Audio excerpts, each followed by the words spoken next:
Welcome to Worst Show Ever. My name is Nabil Ayers, and I'll be your host for the next 30 or so minutes. The show, as you might have guessed, is a forum for artists, musicians, and in this case, one poet, to tell a story about the worst performance they've ever experienced. I played drums in rock bands in the 90s and the 2000s, and I have lots of stories, like the time I watched my singer hit a microphone so hard that it knocked his front tooth out, and the time I was really, really hot during a show. So I took my shirt off and I realized that no matter how badly I regretted it, I couldn't put it back on. And the time I missed a show because I was locked up inside a jail cell with my bandmates in the Utah desert. But the show isn't about me. It's about my guests who all have their own stories. Kaveh Akbar is a poet who has just been named poetry editor at The Nation. Roxane Gay called his work an outstanding book of poetry, unknowable and always beautiful. His second volume, Pilgrim Bell, will be published in 2021. Kaveh joins us from Seattle. Hello. Thank you so much for having me. Franklin James Fisher is the frontman of the band Algiers, whose third album, There Is No Year, was described by The Observer as electrifying, unpredictable, and chaotic. Franklin joins us from Atlanta. Hey, Frankie. How's it going, Nabil? And Angel Dawid is a composer, clarinetist, and singer. The Guardian said of her debut album, The Oracle, this is an intriguing album, futuristic in tone, but hardwired to an ancient and deeply spiritual vision of what music can achieve. Angel joins us from Chicago. Hey guys. Hi, Angel. Hi. Thanks all you guys for being here. I think this is going to be really fun. The format is super simple, informal. Each guest will tell a story about the worst show they've ever taken part in. Feel free to jump in, keep it conversational. Let's start with Kaveh. Tell us about your worst show ever. Yeah, thank you so much for having me. It's an honor to be here Thank with you. and with these luminaries. Yeah, I was trying to think about what would be good for this, and actually, my worst show ever story is kind of behind the scenes-y of a show. And it wasn't even really my show, but for a time, my now spouse, then partner, I guess still partner, but also spouse now, were living in Florida, and we were both poets. We're both poets, and we were asked to judge the auditions, not the competition itself, but we were asked to judge the auditions to see who would get to compete in this night called Lyric of Lingerie, where these poets would read like super, super, super steamy, overtly sexual poems, like just like over the top sexual poems. And they would like go on stage in their skivvies, and like, you know, there would be models in lingerie sort of like grinding on them as they read these like really, really nasty poems, you know. And so my spouse and I were asked to judge, again, not the competition itself, but to judge the auditions to see who got to compete in the thing, right? And so of course we said yes, because you always say yes to the memory, right? Even if it's a weird one. And so we were teaching at, I won't name the institution, but we were teaching at the institution located in the city in which we currently lived. We were both teaching undergrads, and so we're in this like little classroom on campus. There was nothing like cool about it. It was just like, you know, this color walls, you know, like just a completely drab institutional space, right? And we're like sitting behind this table, and the auditioners are coming in, and they're reading these like freaky, nasty poems. And a lot of them have like, you know, they've memorized them, and they're not dropping anything. And they're like good poets, like reading good poems, but they're just like totally like the whole game of it was to sort of just be like so over the top freaky, you know. It was yeah. And so this one young woman walks in, and I immediately recognize her as one of my students, right? And she like never talks in class, never says anything, you know, just like completely quiet all the time, like, you know, does good work in class, but just like never, you know, never answers a question, you know. And she walks in and sees me and turns like purple, like not even red, but she like turns purple, you know. And it's just like, she's like, you know, she's all gussied up to like read this thing, and then she sees like, you know, her professor sitting there, and she just like, you know, leaves her body for a second. And actually, no joke, I'm not making this up. She actually like was like, can I have a second? And she like left the room to like, she was like so shy and so like embarrassed about this thing. But then she comes in and she read like this, you know, this really good poem about like sort of self-discovery or whatever, you know, like and it was good, but she was just like, you could tell like she was dropping lines and she was like, you know, you could tell that she was totally flustered and just like, but you know, I was like trying to be like, no, it's fine, you know, I like all kinds of poems, you know, whatever, but it was clearly like this goofy thing for her.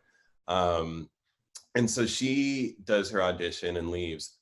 And then the very next person is this, he walks in and it's just like, you know, sometimes you see like one of those dudes who's just like, he walks into the party and every eye is on him. You know what I mean? Like, just right. Like, he's like, you know, big Leo energy, like just like life of the party. You know what I mean? Big man on campus shows up. Yeah, totally. So it's like Van Wilder or whatever, but like cool, you know what I mean? Like actually cool, you know? But like, he just like walks in and he, you know, he's cool. He's like, you know, muscly. And he walks in and he sees my spouse and just immediately he's like, oh my God, you know, like, and it turns out that this is one of my spouse's students. And he's like, oh my God, my spouse's name is Paige. And he's like, oh my God, Paige, I wrote this poem for you. And it's like, I'm just, and you know, he has no idea who I am or what I am to Paige or whatever, you know, I'm just this dude sitting there, but he's like, I wrote this poem for you. And Paige is like, all right, you know, they're just like kind of sitting there. And he gets to reading the poem and it's like the raunchiest, like filthiest sex with the teacher fantasy that you've ever heard. It's just like, you know, bending the teacher over the classroom desk and and there's a chalkboard, all this, you know, I mean, it was outrageous. And I'm just like sitting there like, you know, this is like a muscly cool dude. I'm like this like shrimpy little poet, whatever, you know. And I'm just like, this is weird, man. And my spouse is now the one who's like, you know, beat red. And the dude is just like, he just like performs and he's good too. That's the worst part is he's like really good. He's confident, it sounds like. Yeah, he's like, his lines are really snapping and, you know, he's just like tight and, you know, and he's got the whole thing down and he has a lot of energy and it was really good. We passed him into the thing. Yeah, and then, you know, he walks out of the room and, you know, I'm just sort of like staring at my spouse, you know, we're just sort of like left there sort of looking at each other, right? And then, you know, the sort of postscript is that we actually go to the show, the Lyric of Lingerie show, and there he is, you know, reciting this poem that he wrote for my spouse, right? And he's like literally wearing only like jockeys, you know, and he's got like 3 beautiful models like sort of like groping on him and they're all wearing just lingerie and they're all like sort of touching him up, you know, and I'm just like sitting there in the front row like this is a lot, man. This is a lot. But you went front row. Well, listen, if I'm gonna be there, I'm gonna see it. And it was like right. It was like a lot of good energy. It was a lot of like spirit, and yeah, it was wild. It was wild.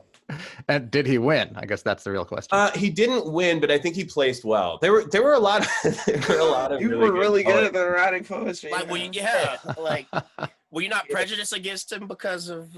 No, listen, I was as objective as I could be. He was really good. You know, it was for the purposes of that enterprise. You know, he was. But did you have to deal with like feelings of like, oh hell no, I know this. I know he ain't. Did you feel like that at all? Like what? Listen, I mean, wait a minute, hold up.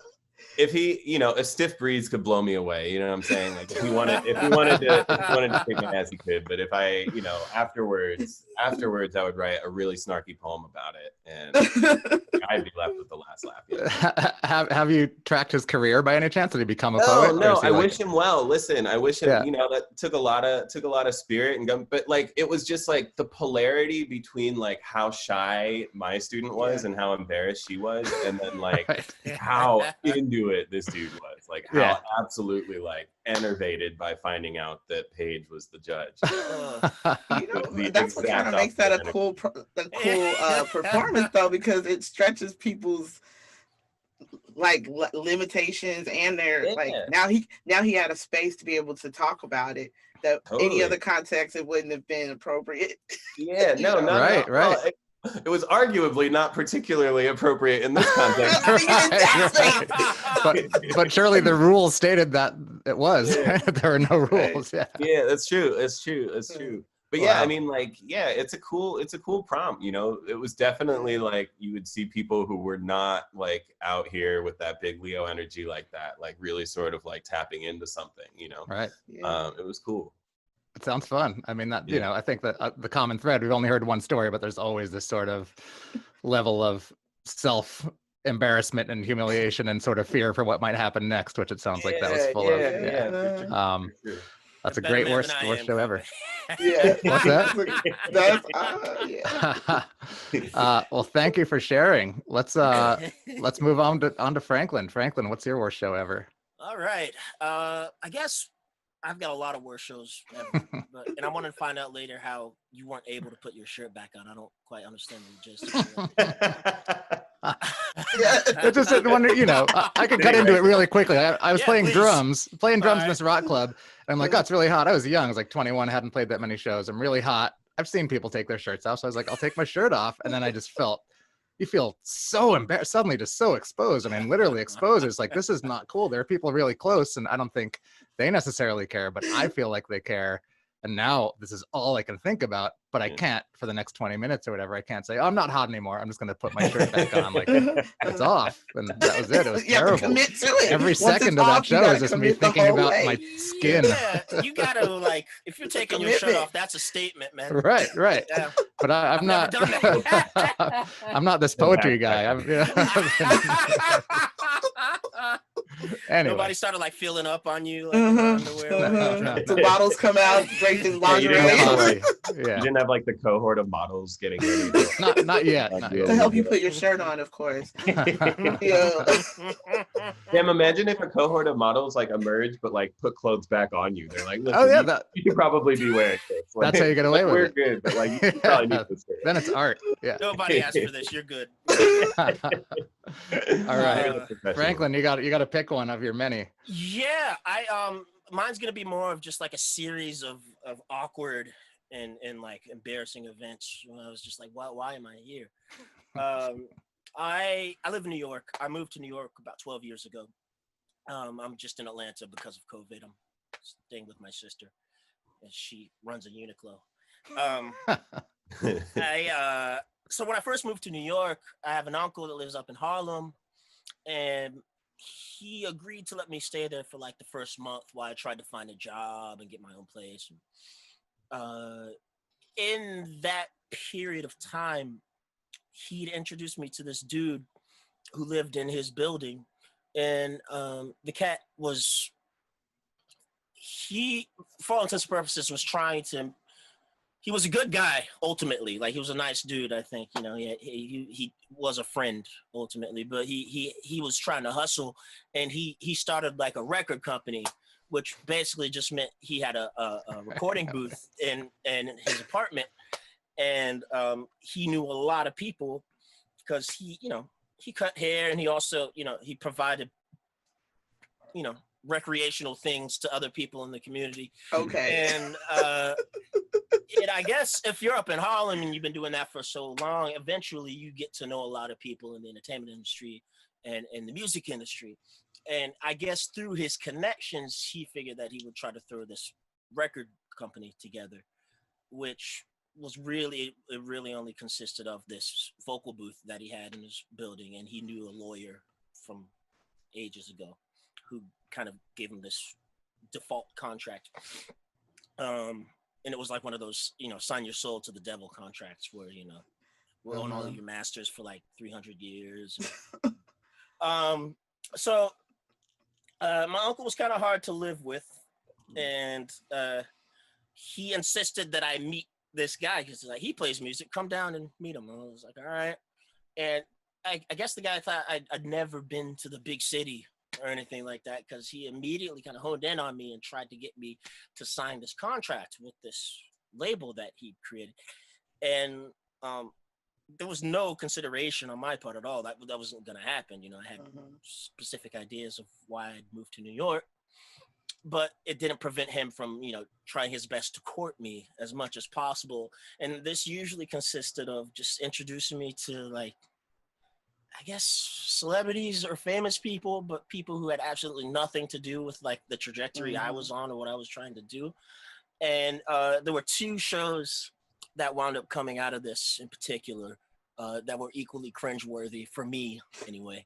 One of them was he within his cohort, he had like a producer dude from Canada who made beats, and these other 2 guys who rapped, who were from Harlem. And he wanted to get this makeshift group together. And we went to Baltimore to a club that was owned by Busy B, and we opened for Talib Kweli. But the only problem is that this wasn't a band, it wasn't a group, and we'd never rehearsed anything. We'd never written anything. And I don't really understand how it materialized, but somehow I find myself at this hip hop club with this group that didn't really exist, about to open for, you know, who's one of my idols, but, like, it just didn't make sense why we would be there. And I'm wearing this really ridiculous jacket, which looks kind of like a Paul Revere and the Raiders type thing. And it's from Tommy Hilfiger's warehouse. I'll explain that later, but they insisted that I wear this, and I look like a complete idiot. And this club, they don't have any amps. They're not outfitted for, like, live music. So they plug my guitar into this PA. I don't know what I'm playing to. They have a couple of tracks, but it's so bad and so disorganized that we literally get booed off the stage. This is the only time in my life I've ever been booed off a stage. And I wasn't even, you know, privy to what was going into it. But,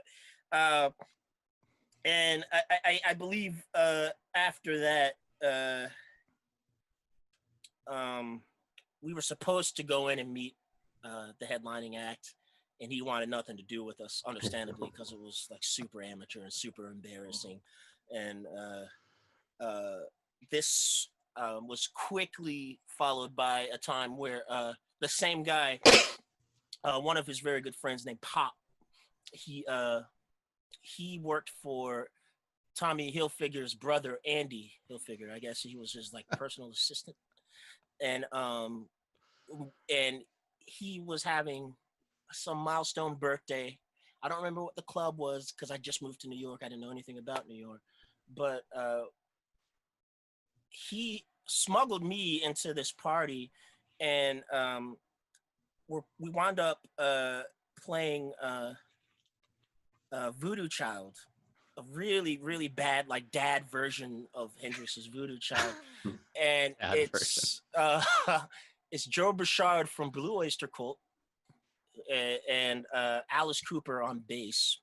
And I didn't realize Alice Cooper on bass? Oh. Yeah. Not Joe Bouchard from Alice Cooper, but Alice Cooper. Yeah, Alice Cooper. Yo. Yeah. Whoa. But, like, he's not wearing makeup or anything, you know, he just looks like a dad, and he's on the bass. So I don't know who this was. And they insisted that I played, but, like, they pre-configured, like, my whole rig. So, like, my guitar was turned to, like, 1. So you couldn't hear me.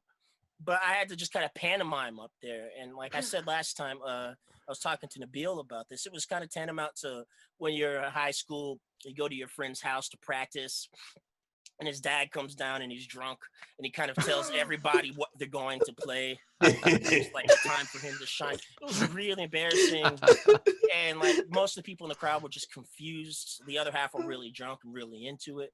Right. But I knew I didn't belong there. I just didn't understand. And eventually I was able to distance myself from this whole scene. But there were a lot of occurrences like this that just didn't make any sense. And I'm glad there's no evidence of it anymore online, because there used to be. What? So, but you didn't get booed off that night? No, but that's an improvement. That's a better show than the first one. Yeah. Imagine booing Alice Cooper. Yeah, I mean. Yes, Alice Cooper. Yeah, weird, right? When did you find out it was actually Alice Cooper? Was it after you were done? Somebody tell you or something? That's legendary, though. That's crazy. I guess if he didn't bring his guillotine, you can't tell. Exactly. That would have been cool, actually. Yeah. A couple of texts roll up with it. Yeah. So that's all I got. That's great. Amazing. That sounds really terrible. I love it. Thank you. Thank you. Oh, man. Angel, what's your worst Hey, show ever? guys. Hey. Man, Franklin, our stories are so similar. Like, just wait till you hear like the similarities of our stories. Okay, so I do like a lot of different music. I always been into music since I was a little girl. So, I was going through like my hip hop era, and I was in a duo with my younger sister's childhood friend. He was the only person at the time who was fucking with anything I did. So I was like, why don't people like my beats? I liked them. So anyway, he was the only one who was like, and so we started just like making music. And the thing is, he's like, we're like two different artists. Like I'm very mystical, and he's like Lil Wayne. It's like the good to the rap. And in my head, I was like, oh yeah, let's explore that. Let's explore the extremes of like good and even see if we could come together and what would we create. And it was crazy music. And so we had this, there was this thing going around in Chicago. There's like, hey, there's these auditions. It's like a battle of the bands. Whoever wins gets to open up for Most Def. That's what I'm saying. This is similar, Frank. So similar. Yes. Nice. And so we're like, oh, cool. Let's do it. So we called. They were like, okay, cool. We put you on the list. We're like, yes. So we're going to do our first show, right? So in our head, we was like, our hit was this song called Kill Them All. And the main theme of the song is get the fucking gat and kill them all. We're like, yeah, kill them all. We're like thinking, like, yeah, you know what else we should do? Is we should make it rain on the audience. So we got like $300 in singles. We was like throwing money out. We thought we was dope. And then like, no, let's really, really push it because we need a guitar player. So like we went on Craigslist. Some dude hit us up. It's like, no, let's get. I had my friend make a paper mache mask of, like Beth Moffitt, the demon Beth Moffitt with the horns, and because here's the thing, we was exploring good and evil and extremes. All right. And and I was like, and actually that symbol actually represents that, like good and evil and male and female, all that. So I was like, cool, let's explore that. So this dude on stage with this big like horn and 620 sardine right here, and we like, get the fucking cat, kill them all, and the London, that's my friend's name, the London, he does this at the end of it and he drops the mic, and I'm like, fuck yeah, drop the mic. And we thought this was like just the grandest thing, and people were like looking at us on stage like afraid. First of all my friends came. I lost friends because of it, because people are like, Angel, we think you're a Satanist now. I'm like, but I'm just exploring. Don't y'all see? And then the judges were really mad. Don't y'all come up in here dropping mics and stuff? No, that's the quit. Like they were mad at us. I'm like, y'all didn't like that? I was like really confused. And then people would start booing us off stage. They was like, boo, that's whack. Y'all disrespectful. I'm like, had you paid them yet? Had you thrown the money out? I was like, I thought this was hip hop. I thought we were supposed to be whatever. But I was devastated. Oh. I just remember like the ride home, and we were just like, damn. I mean, this is like maybe 10 years ago, maybe. So I can only imagine if we put it out now. But it could be great now. It might. I mean, it might just be timing. On stage, though, Yeah. like you said, there's always like a great thing. I think it's important. Like once you get booed off stage, you ain't afraid to do nothing. Like now, I don't care. I'll be like, I'm gonna do whatever I want, if y'all like it or not. I've been booed, and it wasn't as bad as it seemed at the time. But, Right. yeah. Did you like revisit the paper mache head and I don't even know where that thing is. Now there are videos of us doing our own videos with him with the paper mache. If y'all want to see it, we got a few crazy. We were doing our own videos. We were just being experimental. I didn't know that's what it was back then, though. Like in both of our heads, we thought we sounded mainstream. Right. You know what I mean? But you're going like, for it. Yeah. Y'all are like on some other. I didn't know there was a avant-garde, experimental realm. I was still trying to keep myself boxed into like, no, we this, we that. When really Black music is like all over the place. Expressions. But unlike Franklin's band, you guys rehearsed before Yeah, show opening for the we big had a rap whole star, plan. right? We was like, we thought we were so cold. Like, nobody told us nothing. And, I still think we cold. Even though the music is crazy. It sounds like a great show. I liked it. I assume you didn't win the battle that Yeah, night. we didn't open for Most Def, unfortunately. I'm sorry. I mean, it's like he said, like sometimes you gotta live the memory, right?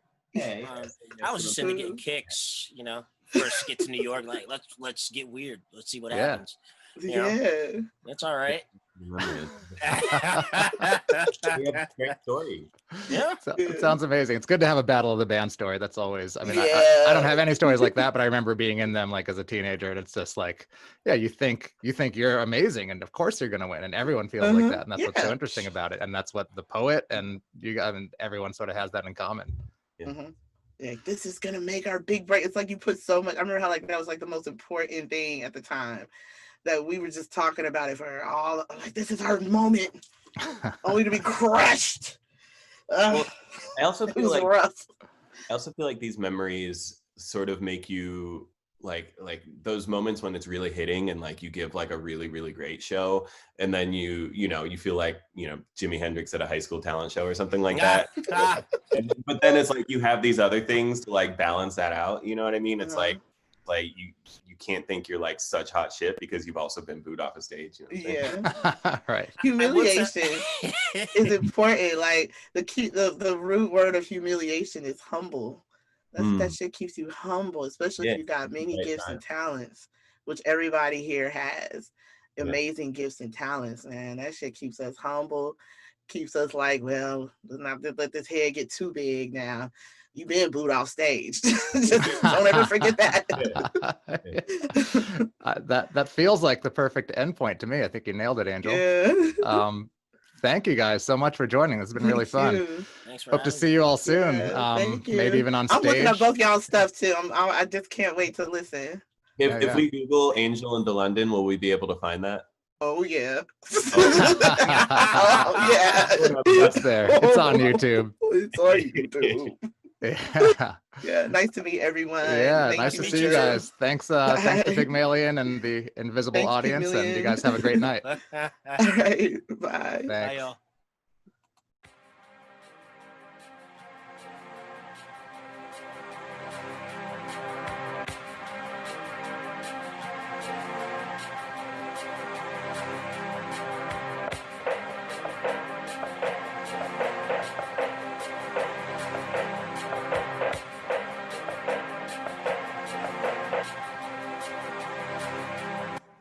Once came across a blind dinosaur. We foresaw what went and came before us. Do you even think he saw us? But like Taurus, I'm relentlessly pacing, chasing a deeper view. Socially conditioned, positioned without a right to choose. Right to choose. If I had a right, I'd choose left. No quest. Stabbing ready when you're not like my guy. Why clef? Everybody's got a status they're chasing. They're taking hits without a commiseration.